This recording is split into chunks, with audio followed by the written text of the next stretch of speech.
The fuck is going on, everybody? Everyone's probably like, where the hell has Trax been? It ain't Monday. No, it's Whiskey Wednesday. And if you've been having a week that's been kicking your ass like me, this is therapy time, right? And we thank you guys for being so patient. Our wonderful addicts out there. What's up, Cody? What's up, Kyler? Oh my goodness, it is definitely, you know what, I agree with Kyler on that one. He says, hello, my friends, missed you guys. Perfect night to drink and relax. Hell to the motherfucking yeah. And it's also hump day, which means we're halfway through the week, and we got a really good edition of Trax for you tonight, as we're going to be talking about some of our fallen brothers in the metal community that have been taken away from us too soon, and to highlight their accomplishments. But before we get into all this wonderful, wonderful metal history, we're going to take a quick commercial break to our brothers at Villain Arts Tattoos. Check that shit out.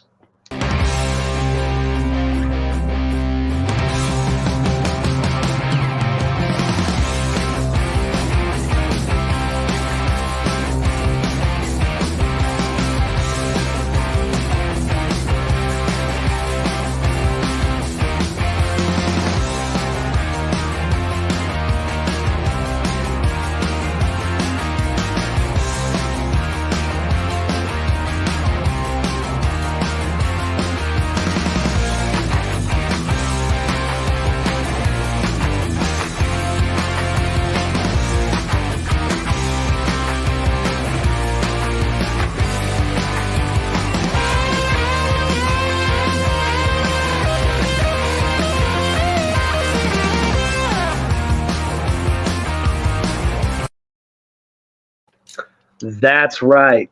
Villain Arts Tattoos, you know what to do. I tell you this every single goddamn week when they come to your town, your state, your city, and you're in need of a high-quality tattoo. Check it out. They got some of the best artists in the country, from Ink Master, you name it, they got it. Get down there, get yourself a beer or a nice fucking bourbon, and they always have the devil's lettuce on tap. So get down there, get you some good stuff, some awesome vendors. Check out the performance art. And May 26th, Kansas City, I'm coming for you. Come down, hang out with me. It's going to be a fucking good time. All right. Yabelka, what up? I'm going to have to bring my tattoo machines and tattoo there one day very soon. Absolutely. Rebecca, what's up? Yabelka, what's going on? Wake everybody else up. I heard from Babylon Sun, he just might be creeping in tonight. Let's hope. Maybe he'll get in there. Maelspong is in France right now. So she said she might make it, and I gave her hell. I said, no, you're going to make it. But she really could be asleep. It's a 7-hour difference. I was going to say, I mean, France, unless she's, night demons like us, So, but anyway,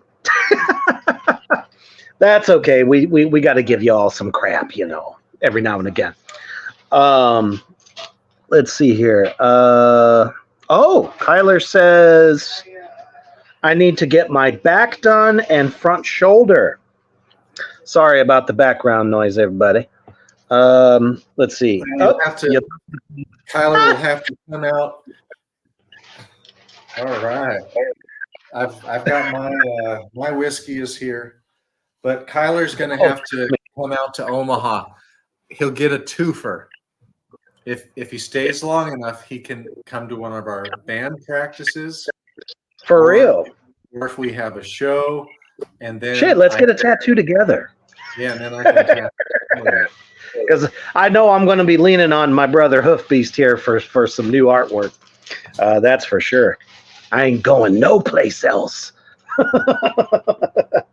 Yeah. So sorry if I get my buzz on, but it's been that kind of fucking week.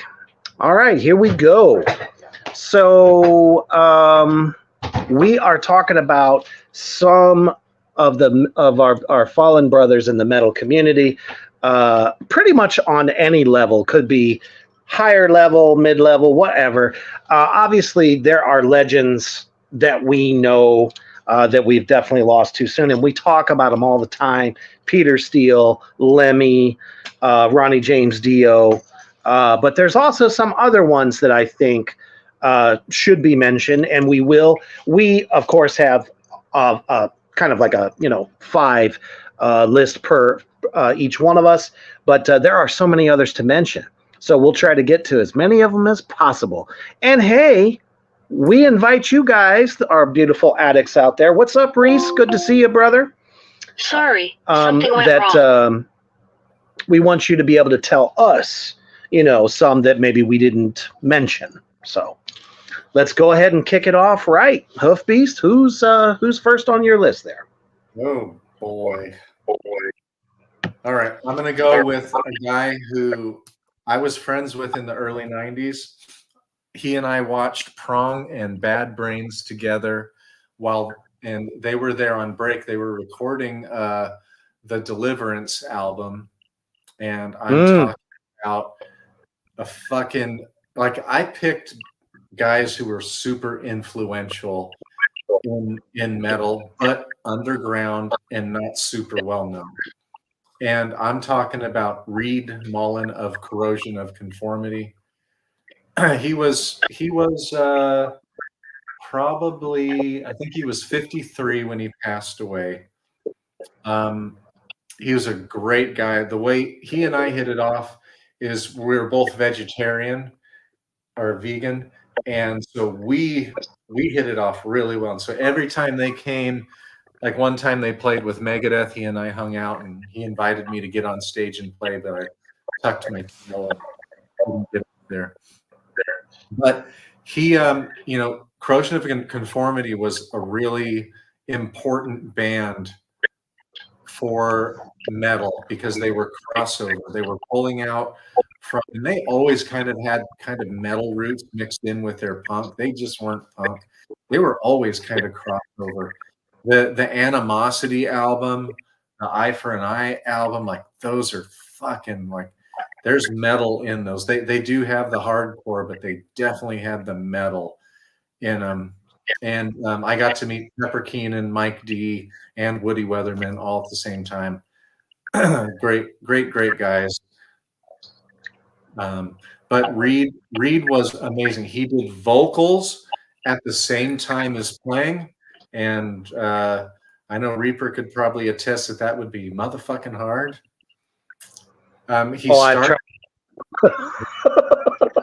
He started out, he told me, he wasn't even a good drummer.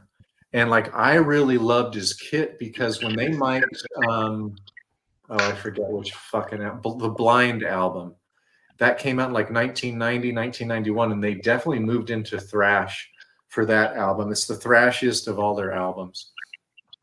And he told me that he purposely wanted to have that old kind of 1970s organic kit sound for it, and I loved it. The Corrosion of Conformity Blind album is out fucking standing. Really good guy. Man, he was so down to earth. So he was born on 12 February of 1966. and he passed away on the 27th of January of 2020 due to various kind of malfunctions in his body, all related to alcoholism. When I met him, no alcohol at all. I don't know what happened. He and I grew apart once I moved to Phoenix and stuff. I didn't see him anymore, and he was with the band and not with the band due to his alcohol problems. Like he couldn't be trusted to be fucking hammered before a show, and like I don't know if it was Woody or Mike D was talking about that in an interview.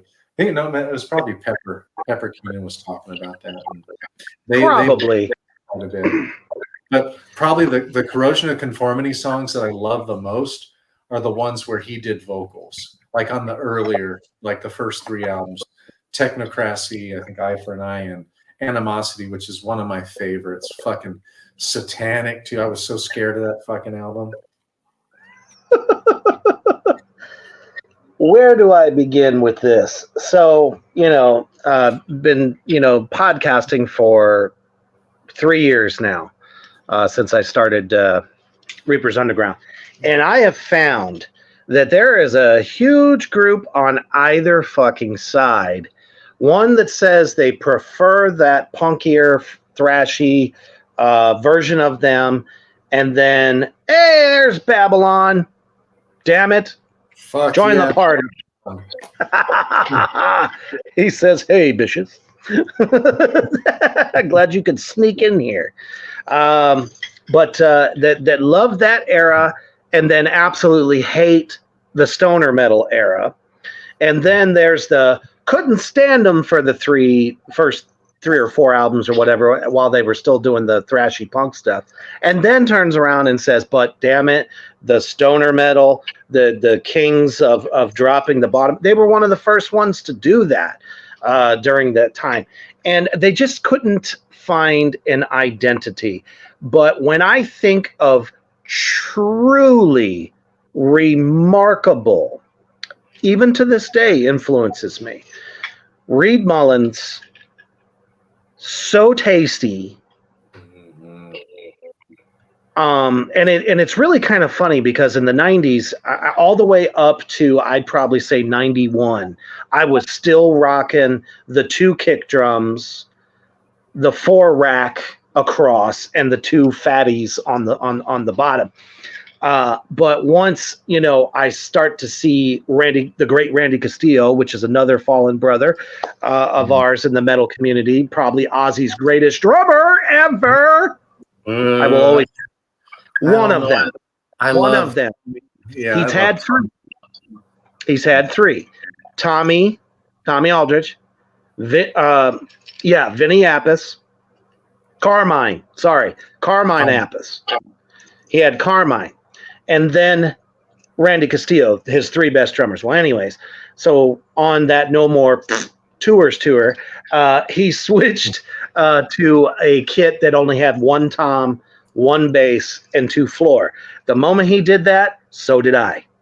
And then checking out Corrosion of the Conformity, same setup. 1 tom up top, big fat bass. Ooh, love it. And then, 1 or 2 floors on the bottom. Very simple cymbal setup, just like myself. And man, was he effective. When we lost him, I was like, what? He was that. When they would go from like a fast kind of more upbeat tempo and then all of a sudden hit you with that power fucking Southern stoner metal groove that he is so well known for. I was like, who's going to replace that? Who the hell? How's it even possible? So I feel that on so many different levels. So it was definitely tragic. It's way before his fucking time. But this will always be one of my biggest things when it comes to alcohol. There are those that can handle it, and there are those that they just can't and they shouldn't.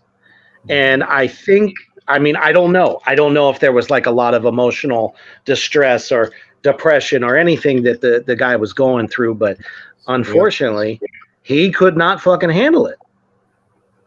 Yeah, we wish they would make different decisions, Yeah, he gained so much weight. When I was hanging out with him in the early 90s, he was thin. The girls were nuts. I mean, he's a really good-looking dude. Girls were after him like crazy. And but yeah, he gained so much weight because he drank so much, and he was battling depression. That was the censure. It's like once it's got that lock on you, and you're only getting a good feeling by drinking. It doesn't even have to be drinking. It could be drugs. It could be all kinds of drugs. Ozzy wrote the fucking book on it, but somehow he's still alive. Nobody can find out that mystery. But it's like, God damn. That was a great point that you made, though, about the kind of the old school kind of metal thrash kind of crossover band that they were. I loved both, but I preferred I wanted the album Animosity or Blind to come back in. Like, the way I am. I love tempo change. I like it to be quick, and then I like it to slow down quite a bit. And I love them. I love them both. But Animosity is my favorite album out of all of them. Blind would be number 2. Technocrats would be number 3, and then Deliverance and Wise Blood is good. Never made a bad album either. They made a couple that were a little flat, but no bad album. Right. Yeah, those are the ones we like to call uninspired. But yeah, for me to put a headlock on what my favorites are with them, I like both ends of them. I started with them when they were heavier. I stayed with them when they decided to change things up. So I really couldn't say. But speaking of that, I don't know if you guys were paying attention to the opening of the show tonight, but that was the album version of the song by Brother Hoofbeast there that features me on the drums. Those were my drums being played. So don't know if y'all caught that, but we got some serious shit coming for you. I can't wait for people to hear this, because we're going to be doing some little mini tours as soon as we can, and wait till that album comes out. It's so excited, really good. And to me in particular, like, I knew you were going to bring it on the slow songs, the slow pace songs, because of your fills shit. But guys, I wrote him, I've heard nothing like this. And I listen to all kinds of fucking metal. What Reaper did on it's a 2-minute and about 17-second song. It's a slow song, but super heavy, super doomy. And Reaper's fucking fills throughout are just they make you want to listen more closely. It's fucking awesome. I can't wait until everybody can hear that shit. And we'll have a big announcement pretty soon about our record label. Absolutely. Oh, no worry, brother. Babylon says, sorry I'm late, boys. The drums are eating up all my free time. That's because you gotta practice. And just to kind of like spin off of what you just said, one thing I will tell you, when you're playing with me in a live room, you will hear what I can do on the heavier, faster side a lot better. So don't get it twisted. You know what I mean? I can do both ends of the spectrum. But the way we recorded this is not how we're going to record in the future, which I think is going to be even bigger. But this is a great fucking taste. And honestly, like I said, my first biggest challenge in a long time, not having everybody in the room. And it's just me and a pair of headphones, and I'm super proud of it. And live, things always get even tastier. So we'll be looking for that in the future. I just wanted to piggyback off that for just a second. Cody, yep, absolutely. Dimebag, Lane Staley. I would have to be insane not to count Lane Staley in this, because that man's voice, that band brought some of the greatest, darkest, slower, yet super heavy songs. Nothing compared like what they've done since he's been gone. So got to count him in there as well. And of course, Oderus Urungus, Mos Def, all the way, dude. So appreciate you bringing that up. So for me, and I think this one's very appropriate to follow up after yours. We're talking about one of the founding fathers of one of thrash's heaviest, and American, by the way, American thrash, speed metal legends, and carried the torch for Satan for 40, 50 years, whether they believed in it or not, believed their own hype. But how can we not talk about the late, great Jeff Hanneman? Mm-hmm. Jeff Hanneman was by far, and I don't care if people out there in the Morgrot universe want to shoot me, Slayer wouldn't have been Slayer if it wasn't for Jeff, because Jeff wrote their most iconic songs throughout their entire career until he was no longer in the band. I would also argue, what's his bucket, the producer for South of Heaven. Rick, what was it on there? Rick Rubin. It was Rick on. Was a huge influence on them as well. Look what he did with Danzig. Look what he did with the Red Hot Chili Peppers. And look what the hell he did with Slayer. That period from like 1987 to 1992, unholy shit. So probably the best in heavy music history, I would say, that period of time. Everything he produced on every medium brought the best out of everybody. He's a groove master. Oh man, without a doubt. But Jeff's technical prowess, his chuggalicious serpentine even ability on the guitar gave us some of the coolest fucking solos when you think of Angel of Death, when you think of Seasons in the Abyss. Because as you know, one would solo and the other one would come back. You always knew when it was Jeff fucking Hanneman, because that shit just made you go, wowzer trousers. You know what I mean? I know that's an old fuddy-duddy thing to say, but goddamn it. I mean, it was out of this world. After going back and reading about the tragicness of losing Jeff Hanneman from the band, ultimately it was not the spider bite that killed him. It was, in fact, cirrhosis of the liver that ultimately killed him, unfortunately. But you could actually see in that photo there that he was having that necro, whatever the hell they call it, the flesh-eating virus that was tearing him up. But the motherfucker was fucking still playing and still touring. I mean, that was one hell of a devil.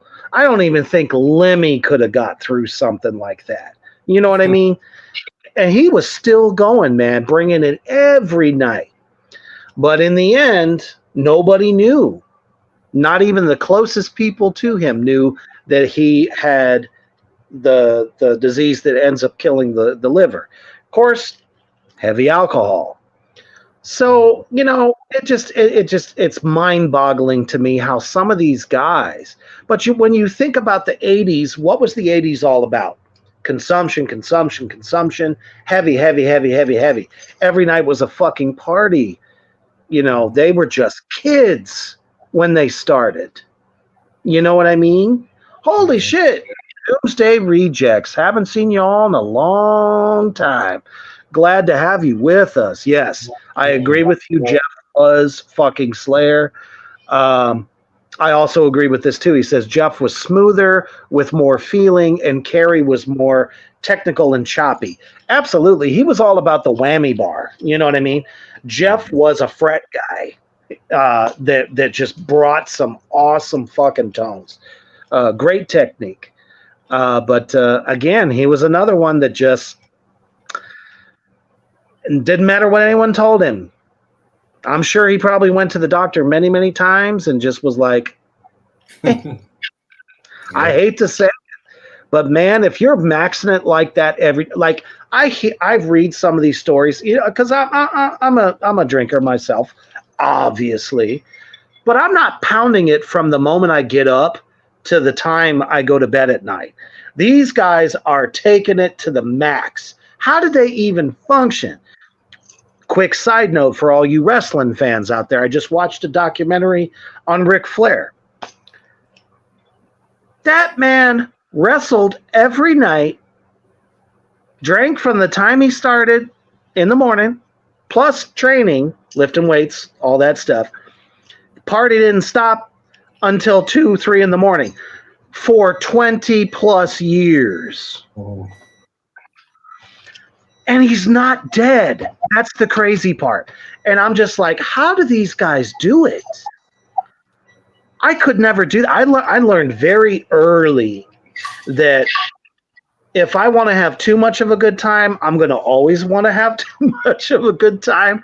So I had to learn, and I learned quickly, sip, put down, sip, don't shoot, sip, put it down, and chase it with soda or water or something else. Because I'm just like, I don't know. I don't know how people could do that. It was funny because I was looking through stuff to try to make a funny video for today. And one of the ones I came across was John Belushi, where he literally took a pint of Jack Daniels and sucked it down in one gulp. How? So, unfortunately, Jeff, you still live in our hearts. You know, but, you know, one of those things, don't try this at home, right? So, that's my first one. Oh, look at Cody, you go. He said, I forgot one. Kevin DeBro of Quiet Riot. Absolutely, brother. Yep, way too early. John, what's going on, brother? He says, simple. The explanation is dark magic. Yeah, Ozzy summoned the dark magic of the liver to make it last. He probably did. Shit. Who knows? I love it. Oh, shit. Babylon says, I hung out with Rick in Georgia for about a week, and man, he would get roasted both with drink and herb. Oh, my goodness. So, Ric Flair, you got to hang out with Ric Flair for a week. How did you make it out alive? That's what I want to know.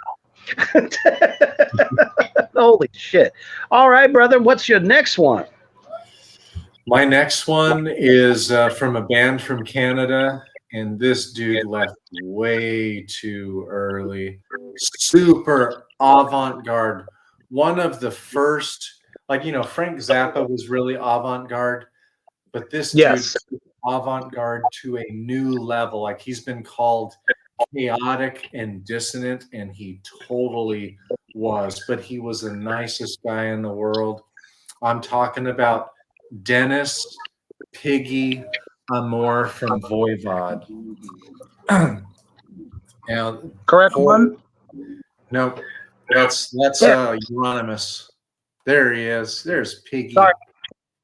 Yeah, there's Piggy. It's so sad, and he died like right after the album that Jason Newsted Played with Voivod came out. Like, maybe 6 or 9 months after that album came out, when Jason Newsted joined Voivod. But whoa, such a nice dude, and he died of colon cancer. That poor guy didn't deserve that. I know some fucking assholes that deserve to die from colon cancer. Me too. But shit, it fucking wasn't Piggy. Piggy was amazing. Like my favorite album from them is Voivod's Nothing Face. I think it came out in '89. That's my favorite, and his guitars are bizarre and weird, so original. Killing Technology came out before that. Another excellent fucking album. His solos are fucking weird. His riffs are weird, like totally unorthodox, unconventional, but really, really tasty. So that's my second one. Dennis Piggy Amore. He was born 24 September 1959, and he passed away on the 26th of August in only 2005. Woo! Man, I mean, those definitely left his mark with that band, because he was on those iconic albums. And he was an integral part of that. Man, what a horrible way to go. And it's been so cool throughout, even just this past year, how many people between bands I've had on, us talking here on Tracks, that have nothing but love for Voivod. And that's awesome. I really, really think that's cool to hear that they have influenced so many great heavy bands today, right now, in the underground. Because let's face it, folks out there in the Morgright universe, Voivod fucking rules. And if you have not had a chance to hear, I'm saying go to the beginning of the catalog. Fucking amazing. Just absolutely amazing albums to rock out to. No matter if you're stuck in one box or the other, you're going to dig them. And that's just absolutely sad.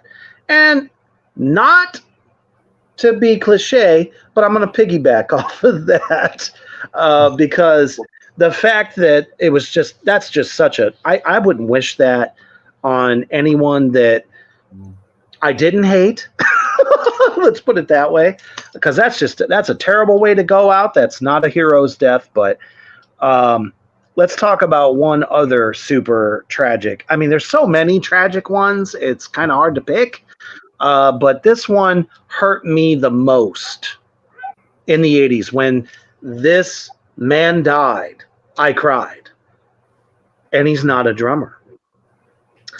This man carried the band that still goes on to this day and has made their phony baloney $1 million. But I'm telling you now, nothing that they did after this man was gone even comes close to the true legacy of this band. This man was brutality. He was a musical genius and played the bass like no other heavy band in its time. In that decade, 1980 to 1989, nobody played the bass like him.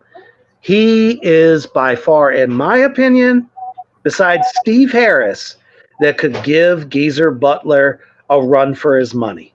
This man could solo and did things with the bass that nobody else was doing, and people to this day are still trying to imitate.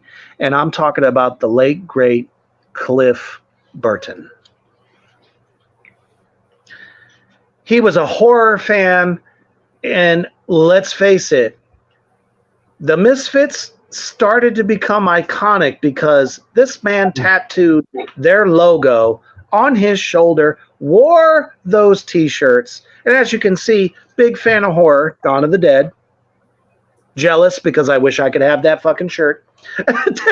But man, could this guy tear it up on bass.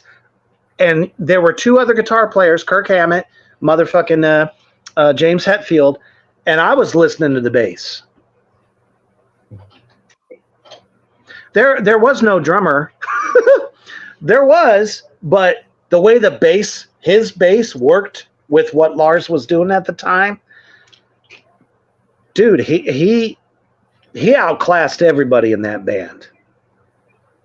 And his impeccable music education, his knowledge of theory, is what made all those fantastic songs what they were. If it wasn't for him, would have never happened. And all the other musicians in the band learned from him because they didn't know shit. So, unfortunately, we lost him. I think it was on tour in either 1986 or 1987, after on the Master of Puppets European tour. And what a way to go out. Got thrown out of a bus, and it landed on him when it should have been Lars Ulrich. Say that. No. I couldn't resist.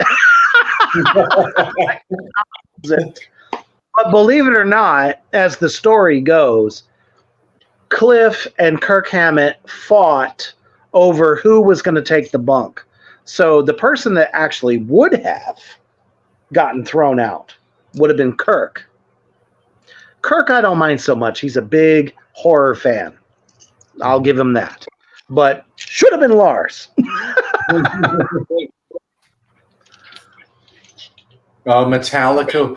Just think of the albums that they would have had instead of what we got and what we're getting today if Lars was different. Mm-hmm. You know what? Lars projected big rock star, but that was about it. Because he couldn't really back it up. He was nothing special, and today for sure isn't anything special. Well, I mean, he knows damn well that Cliff would have bitch slapped him every time he said, let's fucking do a cover of Bob Seger and the Silver Bullet Band. Oh my gosh.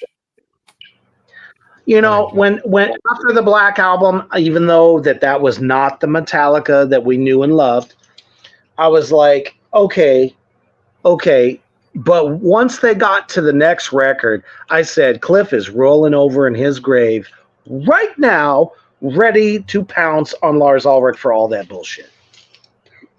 The whole band. Yep. My goodness. I bet Elektra Records had to saying that because they were such a big record company, and they saw the trend coming with grunge, and because that's what they had to do. They took the distortion out, and man, fuck. Oh, go see Bob Rock. You'll be fine. Fuck you. Okay, that's all I have to say. Cody says, I had seen a while back that shirt was given back to his family. Oh, that's awesome. Hell yeah. He says, I'm not sure what happened, but it was given back. Fucking fantastic. That is so great to hear.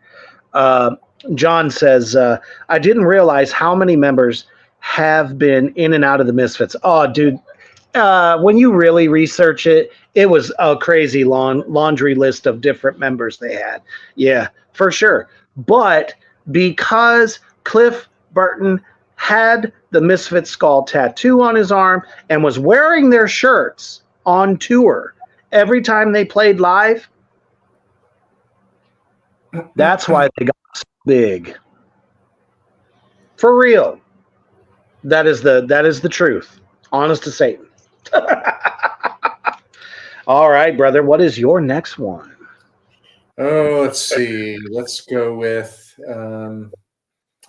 Let's do another. We're gonna do a big one, and this is one that is one of the most impactful members, founding father of death metal, Everybody now knows who I'm talking about, Chuck Schuldiner. Man, and the time that I saw Death, Carcass opened for them, Martin Van Drunen played bass for fucking Pestilence, and this was their second to last show for the Spiritual Healing Tour in America, and it was the second to last show with Terry and Bill Andrews on drums, Terry Butler on bass and Bill Andrews on drums, and Chuck was fucking pissed. You could tell they were not getting along at all. Unfortunately, yes. Chuck's care for detail and originality is unmatched to me. Yes. His technical ability, how he and his being in tune and not wanting to stay with the way things were with death metal and going in kind of a prog route, getting some of the best musicians to play with him. And the poor guy died of fucking brain cancer. One of the guys who wrote some of the best lyrics. If you read death lyrics, like when you get past Leprosy, you're into fucking really thoughtful, socially inspired, insightful lyric writing for all of the rest of their albums, and for him to fucking die of brain cancer. Again, not a hero's like him. not a hero's death whatsoever, because of what he did for death metal. Literally created it. Let that sink in. There would not be a Cannibal Corpse if it wasn't for Death. And he knew it. He saw it, that it could go stale. He evolved it. He opened doors that I don't think anyone else in death metal could have done at that time. His theory knowledge, just absolutely a virtuoso, in my opinion, as far as guitar playing, especially in that vein. And he was willing to push the limits of his voice. You know, instead of just sticking to one dynamic, he was able to change it, mold it, and get different dimensions to it. And I believe Travis Ryan is pretty much the only guy that, you know, kind of took a nod from that and has so many different layers to what he does because of that. Yep. Because most death metal guys are just guerrilla only, maybe have some highs here and there or whatever, but not what these guys could do, you know? Yeah, we're going to talk about on Monday, because Deicide has a new album. Glenn Benton, he has good highs and lows, and he's fucking awesome, but not as dynamic as Travis Ryan. Travis Ryan is a pioneer. He has influenced so many others today. But Chuck was born on the 13th of May of 1967, and he sadly passed away on the 13th of December in 2001. He was only 34 years old. He had a band called Control Denied that was more kind of proggy, but in the vein of Judas Priest in a way. And he did a great Painkiller cover on his last Death album, kind of previewing us where kind of Control Denied was headed. And I've got both of Control Denied's albums. Really, really sad when I heard that he had passed away, and to die of fucking brain cancer. Cancer is fucking horrible. Oh, dude, it respects nothing. It just annihilates. Seriously. You know, it's interesting because, you know, when you think of Leprosy, one of the great Death albums, and how horrible that disease is where you just rot until you're nothing. Brain cancer, it's like one day you're on, next day you're off, and you're out. It's ridiculous. And not to mention the pain. And when you think about these amazing riffs and needing to hear everything, and then how that is, going into the brain, just sad, just really sad. Such an intelligent man, all the way around, good human.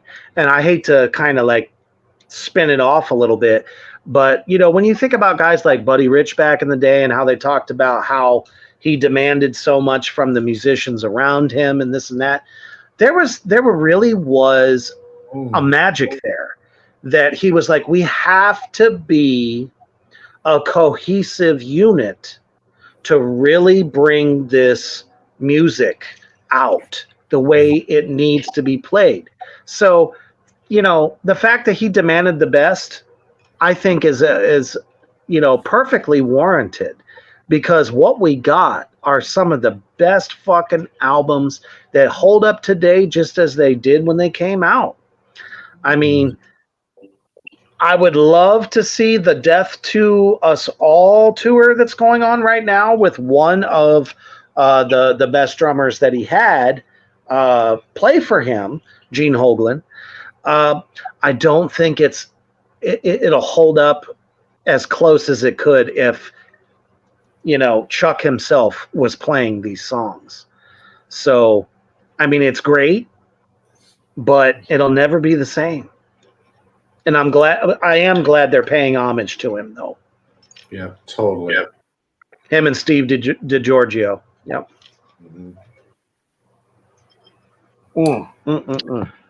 That's my number 3. Cody said the fact that the green guitar of his just sold for $31,000. You know what? I saw that shit, Cody, and I was pissed. I said, how are you going to sell that? How are you going to sell that man's guitar to somebody else and not preserve it? I don't know. It belongs in a museum, as far as I'm concerned, of music. Yeah. That's where that guitar should have went. Seriously. That was an instrument of genius. I know it's like your favorite, occult item. It doesn't belong in someone's hands. It belongs displayed for all to see. I don't know.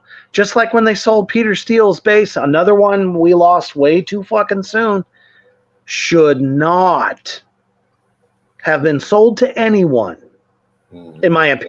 It doesn't belong there. Mm-hmm. That's just how I feel.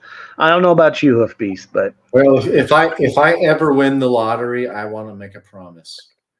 I want to open a metal museum. That would be so fucking cool. And those fuckers can donate that shit. And one guitar that I would not fucking accept is Dimebag Darrell's. That's another one that we lost way too soon. His fucking Confederate flag Dean. Or no, it was a Washburn. I wouldn't accept that thing, but I'll take anything else from him. And I'm not going to kill the messenger from him, but I just don't want that guitar and that symbol I feel in something like that. John says, cancer doesn't leave you with anything in the end. What's crazier is like what you guys have said. It can't happen. It can happen to anyone, including some of the most influential people. Abso-fucking-lutely. And who would have thought? I remember when Chuck died, some asshole writer for some publication said, isn't it ironic that the band's name was Death? Yeah. And it was death metal. Mm-hmm. I wanted to choke the ever fucking life out of that guy for saying something like that. So disrespectful. I'm just glad that everyone still holds him in as much regard as they do today. Yeah, Except for when they saw the guitar. Chuck's fucking lyrics, like I said before, were just thoughtful. Nobody, in my opinion, especially in death metal, was ever as thoughtful as Chuck was. Spiritual healing, altering the future. Like black metal just, talks about Satan and, worshiping and whatnot, worshiping the devil and all this shit. But fucking man, Chuck Schuldiner fucking gave you something to think about. Right. It had depth. Yeah. It was philosophical. Yes. It was not painting. It wasn't painting a fantasy realm.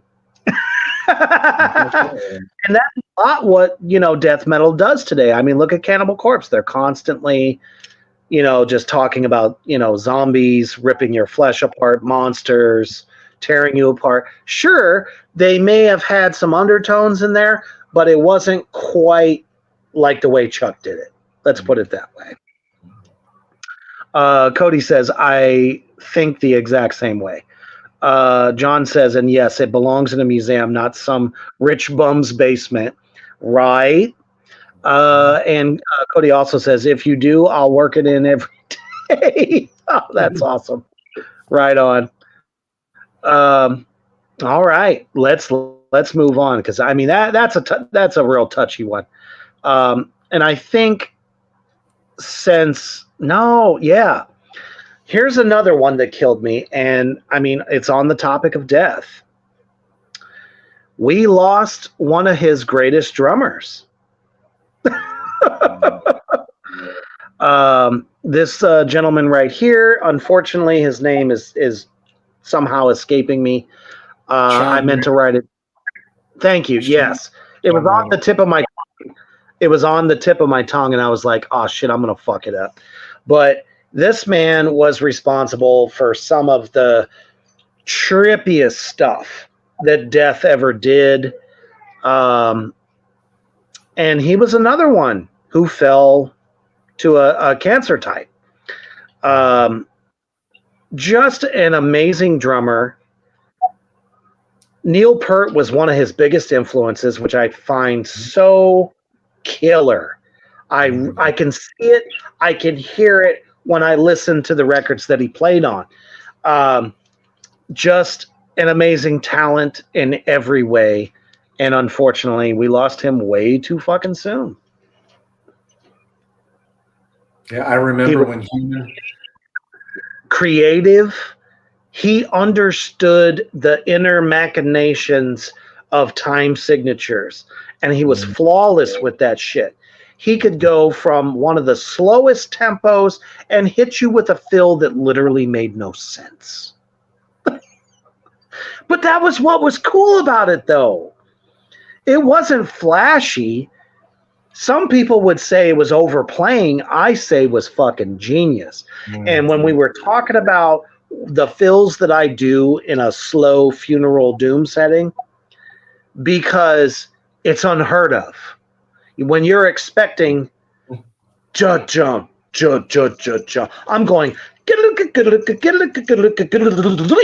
and bringing it in there with a fucking punch by the time you get to beat one of the next measure, because I want you to feel the power of the beat one. That's always been kind of my philosophy, and he had it down to a science, man. All the changes, flawless. I remember when Human came out. That was the first album that Chuck Schuldiner did, minus Bill Andrews and Terry Butler, and I think that was a good move. Those guys were not the musicians. Terry Butler sucks on fucking bass. He's a big giant. He fucking sucks on bass. And Bill Andrews couldn't do the time signature changes. He couldn't do the kind of jazzy influence type of stuff, the offbeat stuff. He just couldn't do it. He was a straightforward, would have been a great black metal, or, great like, kind of like he would have been a great drummer for fucking Motorhead or Merciful Fate. stuff like that. He wasn't dynamic enough for Merciful Fate, but for Motorhead, straight Ruz was special. They, in my opinion, they still haven't grabbed a good enough drummer for the current Merciful Fate. But the drummer that King had on his last tour before COVID is the closest thing I have seen to that man's prowess. Yeah. Yeah, but I saw Sean Reinert with Cynic, and Devin Townsend opened up for Cynic. So that was great. Wow. To see that. Can only imagine. And Sean was good, but the song that I wanted them to play, that I wanted to see Sean Reinert play, was Textures. Textures is the instrumental. It's heavily jazz influenced. It's fucking nuts. I love that fucking song. If you haven't listened to Cynic and you want something that metal that has kind of more keyboards and is kind of spacey but super proggy, and try out Cynic. And Sean Reinert is amazing with Cynic. Hands down. I don't doubt that. I will have to check that out. It is now on my list. You know, in January of 2020, we lost 3 amazing drummers, and I cried for every one of them. Neil Peart, Sean Reinert, and Reed Mullen. I cried the most for Reed just because he was such a sweet guy. Really, really sweet guy. Sure. Absolutely. For Neil Peart, what he had been through in the 90s, losing super close as it gets family members, and riding his bicycle from stop to stop on the tour. What a neat guy. The lyrics that Neil Peart wrote, just amazing. And for him to go the way that he went, fucking cancer again. Why are sweet, kind-hearted people fucking dying of cancer when we have so many fucking assholes that fucking deserve it? It never seems to happen to those people. I don't get it. The only thing I can think is genes. As I understand it, everyone's born with those cells, and it's just whether or not they decide to turn on. It's like a light switch. Now, of course, if you do something to the max, eventually you're going to turn them on. I mean, that's just the real. But some of the greatest musicians in history that don't deserve it. They really don't. And it sucks. Yeah. I don't know, man. All right. Well, my number 4, I'm going to go with, and this is another influential bassist. Cliff Burton is probably my number 1 influence on me. Number 2 is this dude. And this dude is with the band Atheist. Hardly anybody knows about him because he only managed to record 1 album. Oh, man. Fucking amazing. They recorded it in 1988, but they didn't get to release it until 1990 because they had trouble with record labels. But this is Roger Patterson of the band Atheist. They are out of Tampa, Florida. And this dude was amazing. The way he jumped on stage, his bass lines were way more extreme. And I love Geddy. Geddy's probably my favorite. But he pushed things. He said, okay, Geddy, I got you. You're amazing. You're my number 1 idol. But I'm going to push this shit way beyond what you're doing. And he fucking did it.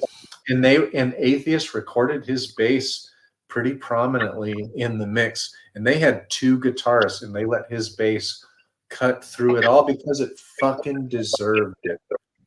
Yep. And so when I saw Atheist, he had passed away almost a year. I was like less than a week away from his 1-year anniversary of his death. So he died on let's see, where was that? The 12th of February of 1991. And I saw Atheist, I think it was February 6th. They opened up for Cannibal Corpse on the Butchered at Birth tour. And, wow. They were real subdued. They got Tony Choi to come in and play that summer. I think that June, Tony Choi came up from Brazil and played. They had already written, they were ready to go into the fucking studio when poor Roger Patterson had a car accident and passed away from that. But if you haven't heard the band Atheist, Piece of Time is the album that Roger played on throughout. Totally Influenced, was a major driver in that band. And this is a band that we're all like going to the Art Institute of Music in, I think, Tampa. They're fucking sick musicians. Every one of them are. And then Tony Choi tried to honor everything because they had a lot of like rough demos that Roger had played on, and Tony Choi honored him. So Tony Choi came in and just listened and played Roger Patterson's bass lines, and that's another sad loss. For them to be able to go into the recording studio. Of course, if I was to pass away, I would want everybody to go on. Don't fucking do some bullshit drama act and don't play for a year in my honor. Fuck that. Fucking go on and play. Have fun. Honor me that way if I was to pass away. Not that I deserve any honor. But no, I feel that.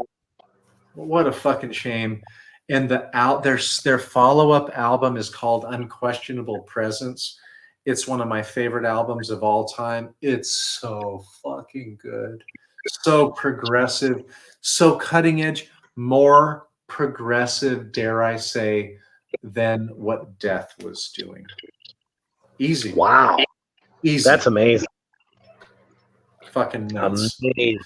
It was down in Tampa. It was Cynic, Atheist, and Death were the most progressive, kind of envelope pushing, avant-garde death metal bands at the time. Of course, we had Deicide there, but they were straight fucking dark as you could fucking get. Amazingness. Oh, yeah. you had Cannibal Corpse, who moved down there from Buffalo, New York. Yeah, what a time. They knew that was the happening spot. You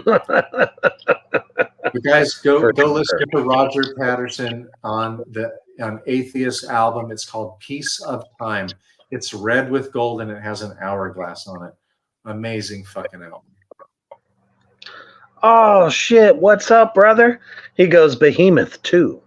Diogo, we haven't seen you in so long. I'm glad you were able to tune in, brother. I know it's probably dark time over there. Or maybe it's waking up time. I don't know.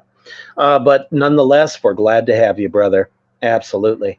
Babylon says, you guys should have a show about the top 10 drummers that should have been in Metallica. And I'm like, we just might. Hell yeah. Yeah, I love it. Just by the way, I wrote Reaper right before an hour or two before we came on that we need to do a show why metal musicians don't respect rap or pop music. Most rap and most pop music. I'd love to have that one too. We're working on it. Achilles, what's going on, man? Glad to have you with us. I'm feeling the love tonight. So many of you guys we love so much are showing up, and it's amazeballs. Yabelka says, Shitalica. I love it. John says, guys, we haven't said this yet. Please go back and watch this. Put comments in the comment section. It helps with the algorithm getting us attention and getting more followers on you. We want to grow this because both of the two of us, we're fucking old. I'm really old, And we have fucking lived. I got to grow up, and so did Reaper, during some of the most important times for metal.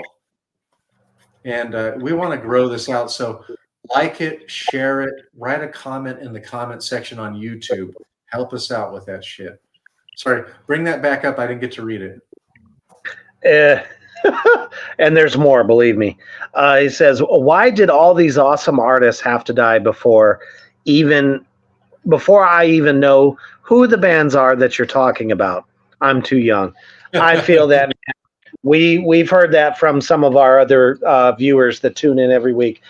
Hey, that's why we're doing this, man. We're opening your mind to checking out what we feel is the foundation of everything that we have today. And it's true, especially if you look into a lot of interviews and stuff.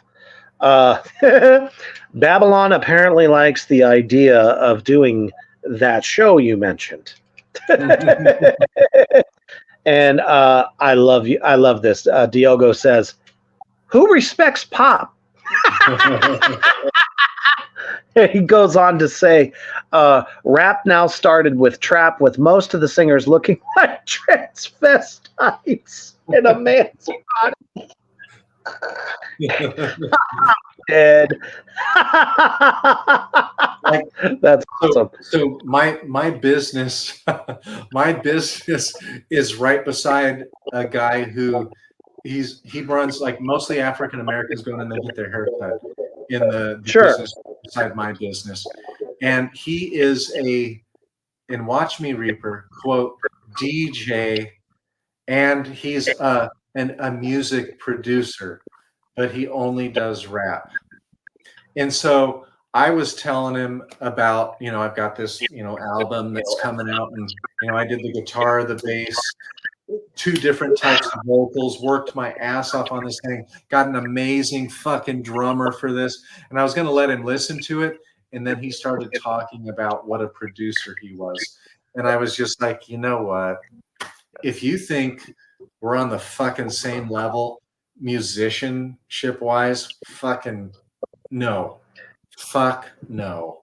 Like, I would love to have that, but I'm going to have to write down how to articulate these things so I don't come across as just a fucking asshole. Because I don't respect this fucking bullshit.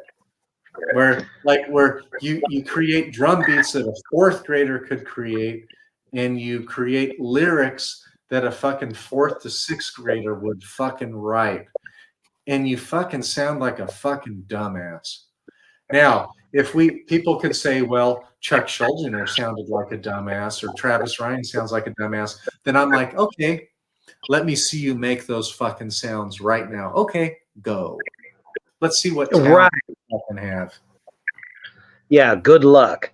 Not to mention, I hate to burst people's bubbles or trifle with your feelings, but they pay hundreds of millions of dollars to have their shit played.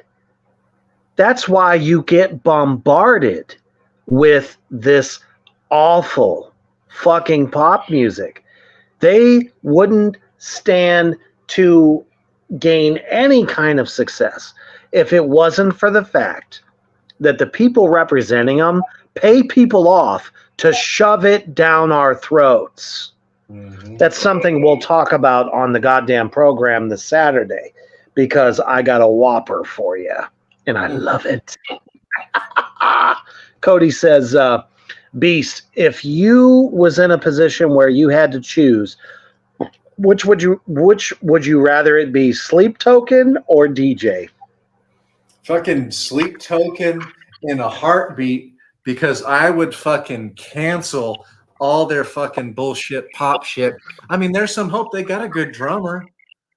The dude can actually very good. He is very good. Yeah, he can at least do death metal vocals. Like, there's some hope with fucking Sleep Token. And I fucking hate Sleep Token because of their fucking pop shit. Yeah, here we go. I'm going now. But yeah, that's a good point. DJs drive me fucking nuts. And my fucking daughter, who grew up listening to death metal and black metal in the back of the car, she fucking loves DJs. But I finally got her down over Christmas break. I brought her down and I let her hear the songs that I've been writing, and I isolated. You can put it on solo on Reaper, on the engineering program for Reaper. I could put it on solo, and she could hear every fucking layer that went into it. And she was like, "Whoa." And I said, just wait until you hear the drums. When I get the drums with this shit too. I can't wait for you guys to hear this stuff. Our new album is so different from my first one. It's dynamic in many ways. In many ways, nobody sounds like this either. And the record label, I don't want to announce who it is quite yet officially, but the record label that we're on is an avant-garde record label that only signs cutting-edge bands that sound like nobody. Right. Oh, we have so much to see here. Diogo, oh my goodness. Diogo says, the majority pay to have followers, and anyone who goes against them, they pay to shut up. And you are absolutely correct, sir. Anytime there's somebody that tries to go against the grain and say, this is bullshit, and money talks, and bullshit walks in this industry, but it's true. And then they go after them. It's like, fuck that shit, man. We're not all fucking robots. We're not going to just take what you throw at us and go, oh, this is, great shit. This is why Europe is so much further ahead of us in music, I swear. Let's see here. Cody says, I fucking love these Sleep Token DJ rants. That's awesome. John says, this conversation about producers pushing pop music reminds me of CeeLo Green. If you have, we know who that is. Tried to hold a conversation on camera, grab the popcorn. I'm surprised some of these shitheads even have a music presence. When you have your music wrote for you, what does that tell you about the music industry?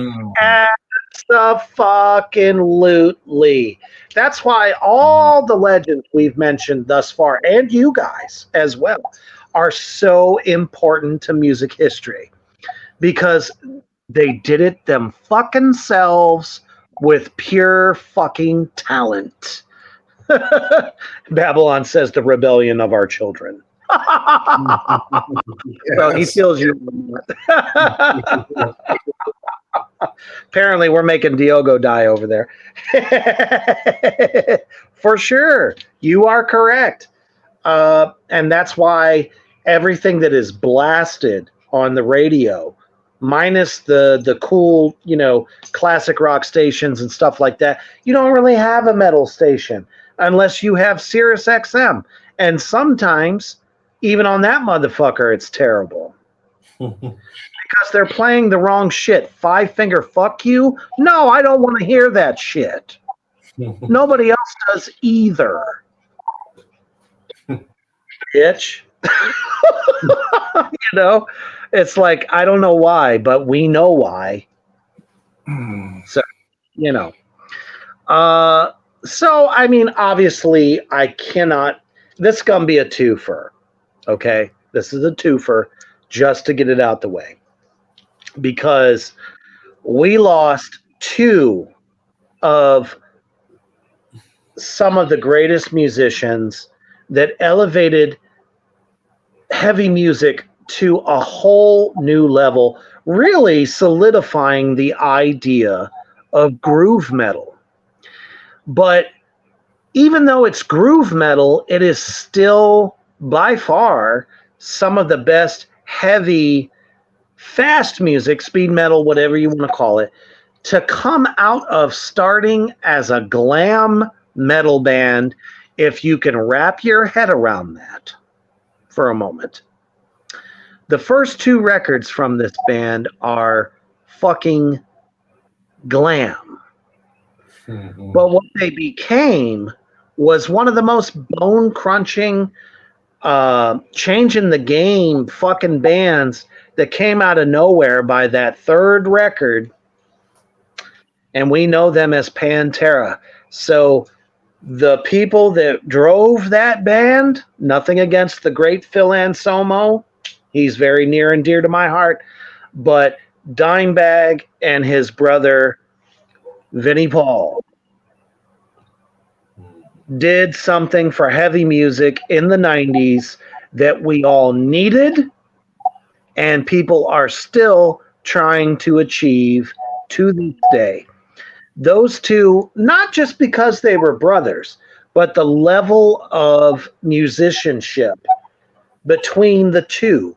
There has never been, up to that point, a guitarist, a lead guitarist, and a drummer that wrote as a unit and fit so well together than any other band in metal history. I mean, there are some, don't get me wrong, but these two were pretty much the blueprint for every band today. And myself, especially, would always write with the guitarist. We had to be a unit. I know in music school they tell you you're the rhythm section, bassist and drummer. And I said no. Because jazz training dictates that you comp what the lead players are doing. And this is true shit. True shit. So if a horn player is playing a lick, if the horn, like your brass section is doing this like theme, you comp that shit.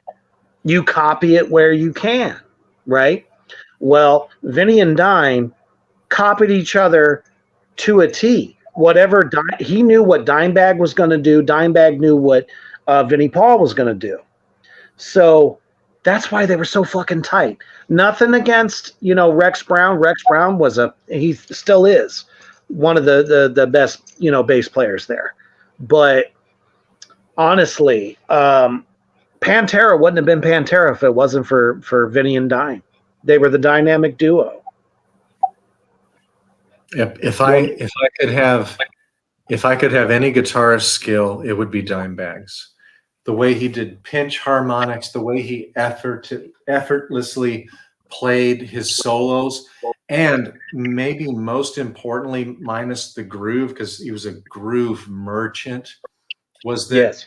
He wasn't stuck in shitty songwriting like other people that were as technical as him. He was super technical, but his songwriting had life to it.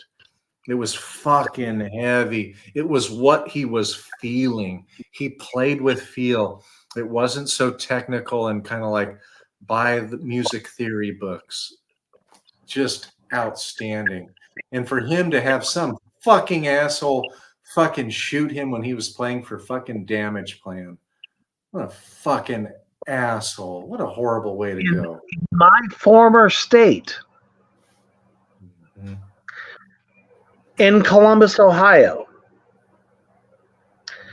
that day, myself, my bandmates at the time, everybody took work off, left the job, went home, and just fucking blasted every single Pantera album, as well as Damage Plan, because that shit was so fucking good. We were all in the biggest shock. Literally. The world stopped when that happened. And the fact that it happened 3 hours away from where I lived, dude, I wanted to go down there. I wanted to be out for blood. It was ridiculous. Again, not what that individual deserved. And, Vinny took a shot too. The only thing is it didn't kill him. But it killed Dimebag. And that shit was so, man, still burns my ass to this day. And the venue, done after that point. You're talking about guys that played some of the biggest stages in the world and then suddenly reduced to this small little fucking hole in the wall. And that's where he met his end. It was so wrong. So wrong on so many levels. That, metal had a hell of a time recovering after that. Not to mention traumatizing the other band members that got shot too. It just went to show you, it's like, you don't book musicians at that caliber in a small, just a small, how we always talk about, we love having our crowd this close to us because we can feel you can feel us. The energy is fantastic. But that was the first time that somebody so iconic as Dimebag, that you're finally back to not being 100 feet back from your crowd looking down to where they're literally right there with you. That was a stellar moment. You couldn't have went and seen Vinny and Dime that close, up close and personal, years prior, because they were fucking magnanimously huge. You were lucky if you got to meet them at that point, because that's just the way shit was. And then here they are in the new band that honestly I kind of felt would have really did some serious damage, if you will, in metal, because they went on without Phil. And it was really good shit. Man. Unfortunate. So then we lose Vinny not much long after that to a heart attack. Well, health choices. Not to mention the grief. Because that man never lost his grief. But they are currently being honored by two other musicians who I feel there was nobody better to try to, pay homage to their talents other than Charlie and Zakk Wylde.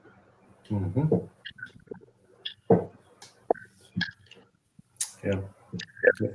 Arcade.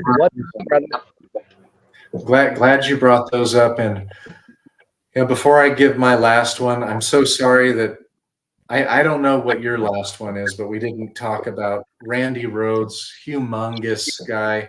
But that's one that everybody, he might be the top one because he was so big with Ozzy.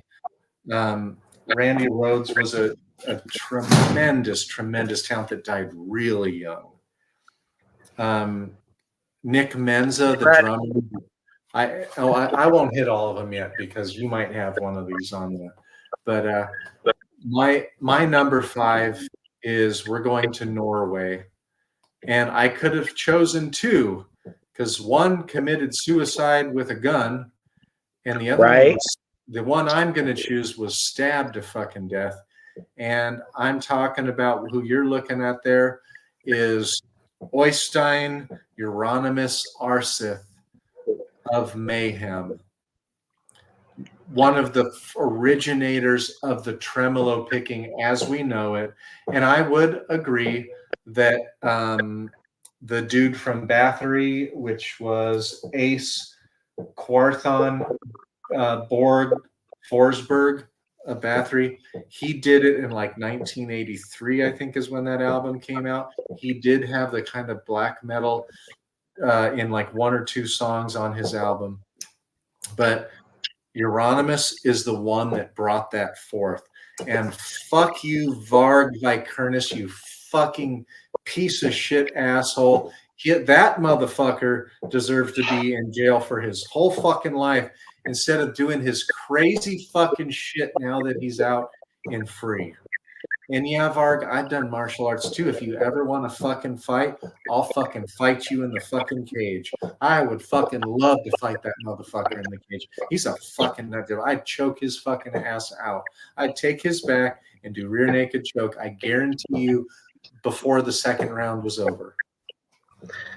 Yeah, well, you probably wouldn't just put him to sleep. You'd probably snap that neck while you're at it. Yeah, I wouldn't fucking let go. But Euronymous was born. Euronymous was born on the 22nd of March of 1968. So he's right in my age wheelhouse. And he died on the 10th of August when fucking Varg went in and stabbed him to death. Fucking like a dog. That was in 93. So these guys in 1988 had already written, Funeral Moon. They're real fucking epic, slow, and they already had the tremolo picking going. It's just they had trouble getting a good record label to put the album out. So Dark Throne, and some people are saying that was the first second wave black metal album that came out because they had to deal with the death of what was his fucking name? Dead. What's his real name though? From there he is. Per Dead Olin, who was the vocalist. He died on April 8th of 1991, and that was a suicidal gunshot. They were doing some crazy fucking shit in Norway. But this guy is an iconic, influential guitarist that I can't say that, without him, we wouldn't have had black metal. But that dude was the fucking roots to everything. Fucking great riffage, too. I agree, Arcane. Fucking amazing guitarist. Like the guys I tried to bring up are guys that not everybody knows black metal. A lot of people know Euronymous, they know Dead, but their influence by Lily, their influence to metal is like really, really significant, super significant. Probably the least known is Roger Patterson, but Euronymous is another big one. Real sad death. Well, and we're talking about some musicians here, iconic musicians, that not only started something, but really could have changed the course of everything had they be able to continue. You mentioned Randy Rhoads. There wouldn't have been an Ozzy Osbourne. None. Zero. Nada. Don't care. I don't care if you put Eddie fucking Van Halen in his place. Would have never launched Ozzy's career. He wrote songs that no one else could have written at that time. No one. Literally no one was doing anything like he was doing. Riff-wise, the technical prowess. He almost kind of, I know some people probably make that argument, Eddie Van Halen, he created the whole tapping thing. Great. But can you play Randy Rhoads note for note? You know what I mean? His shit was impeccable. And let's face it, if it wasn't for Euronymous, who knows if black metal even would have happened at that point in Norway. He was at the forefront. He had he saw it, he felt it, There's just no telling. And then who knows what he would be doing right now.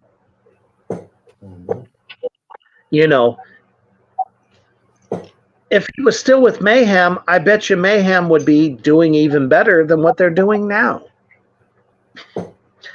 He was an innovator. Yeah. Oh, we got some comments. Okay. So, Arcane says, Euronymous honestly did make Amazing fucking riffs. A lot of those riffs influenced a lot of my playing. Absolutely. Cody says, Suicidal Gunshot, the band members, took pictures of and made an album cover, which isn't cool at all. I also thought that was kind of like cringeworthy. But I mean, that's some real ass shit there. You know what I mean? They were doing all kinds of crazy shit, burning each other and cutting, bleeding, and like nearly sometimes kind of getting to the point to where they were pushing how much they were bleeding to where it was dangerous. Yeah, they were fucking playing all kinds of crazy fucking games.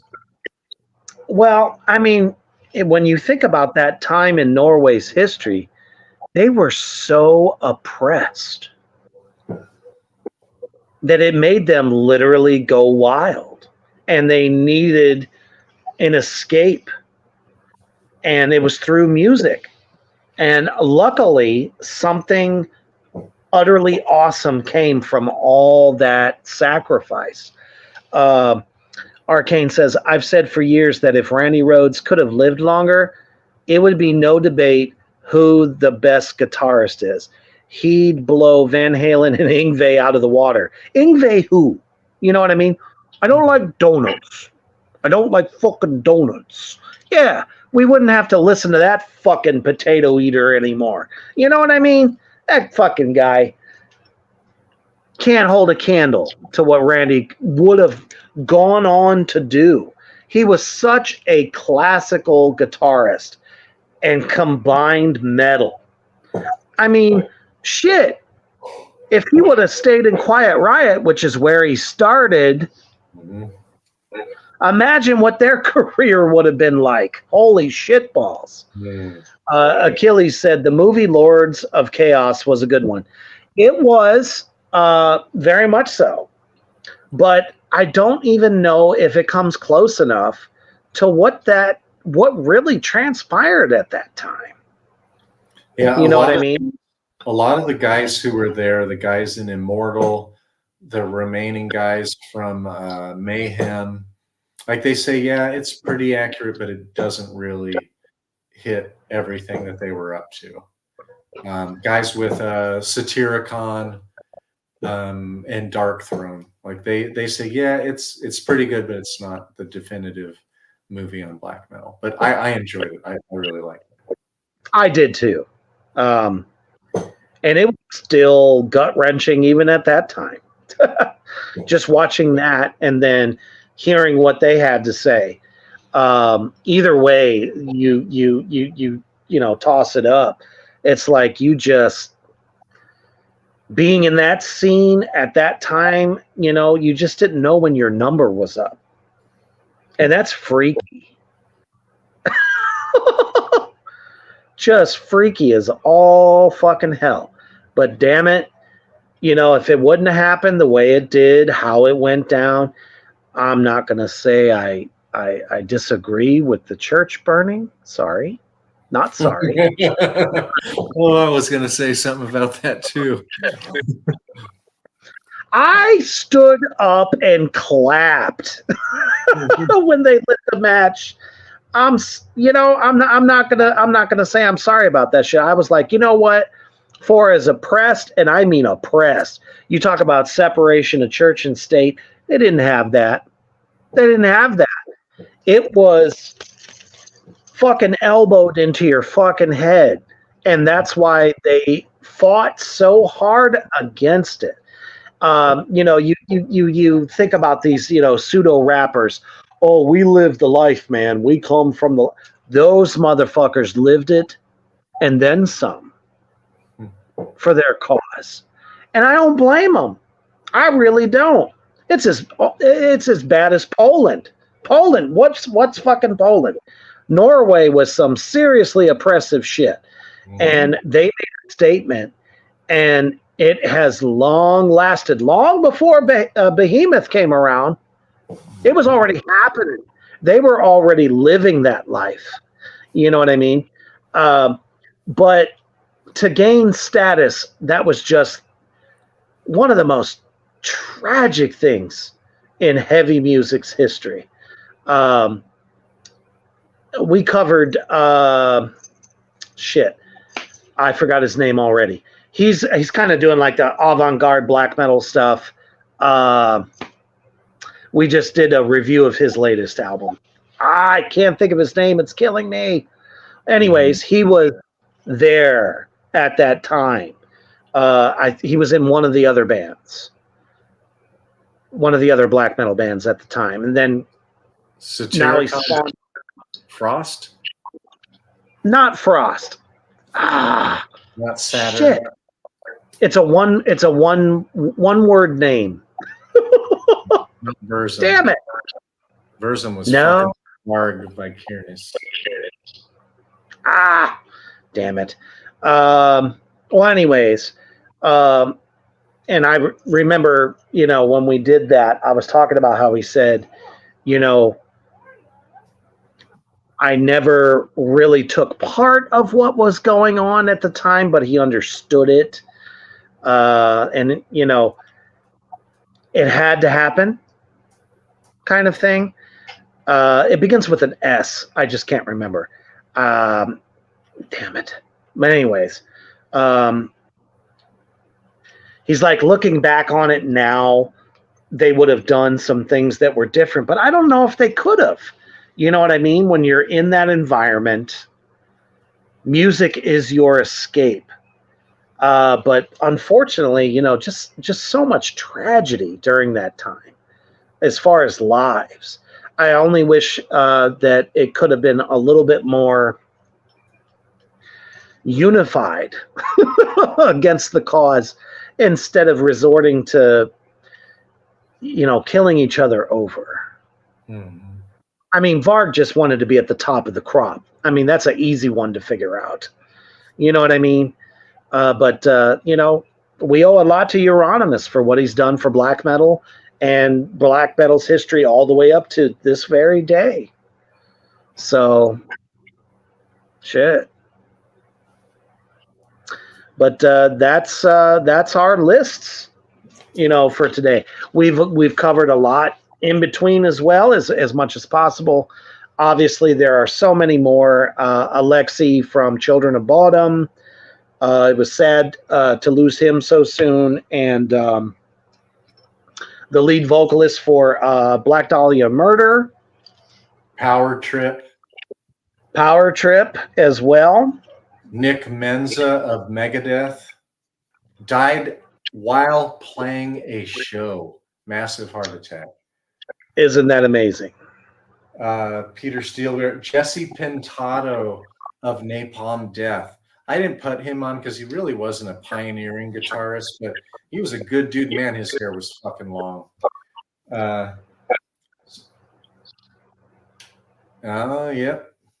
Yep, that's a good one too. Sabotage. Absolutely, Achilles. The Ace Gorthon Forsberg of Bathory.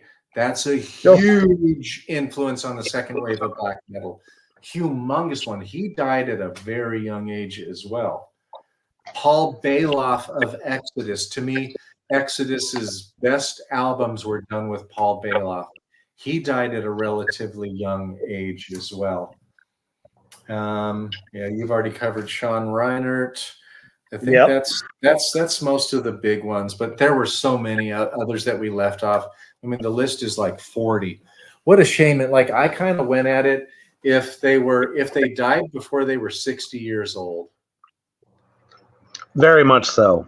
That's kind of the way I went, and most of the guys were 50 years old or less, or like 53, 54 years old or less that I chose. Which is like not far from us, and it's like, holy fuck. So if some of you guys out there don't know the works of some of these folks, man, go check it out. There's a reason that they hold such a special place in our hearts. It's because they either were the innovators of their time and left us with, again, I hate to use this word, but the blueprint for what heavy music can be. And, some of these bubblegum Barbie fucking bands. I don't mean to trifle with your feelings. Yes, I do. That are coming out today, they've learned nothing. They are not innovating. They are trying to bridge the gap between heavy music and pop, Slipknot, metalcore. Yeah, all that shit. They're not doing anything that some of these guys have laid down, or at least trying to improve upon it. And these are iconic heavy bands that they were in, a part of, that had more emotion and feeling than any of these soulless bands that come out today. And it's just the truth. So hopefully, you know, you guys, if you already don't know them, do know them now, because we've brought them to your attention. Go check out their catalogs, their works. They are timeless and so fucking important. We thank you guys so fucking much for joining us here on Whiskey Wednesday. Or whatever your pleasure, because, man, it's so great to talk about, even though some of these are just amazing tragedies, but to be able to talk about some of our founding fathers of all different genres of metal. And hopefully we've inspired you to check out some of these works, as well as we love the fact that you guys brought so many different ones too that we didn't mention. And that was awesome. And we absolutely love you for that. But don't forget, tomorrow night on Reaper's Underground, I'm going to be sitting down with the director of the movie Fang, Richard Bergen, which is going to be really fucking cool. And not to forget, the goddamn program this Saturday. Ooh, do we have some good fucking shit to rant on that night? Oh, it's going to be beautiful. So bring your chaos, bring your awesomeness like you guys always fucking do, and kick off your Saturday night with a bang. So, Morgright Universe, you guys have been so fucking awesome every week. Thank you for showing up tonight. And as you are getting ready to beat the hell out of Thursday, what's the most important thing you should do? Oh, I know. Stay heavy.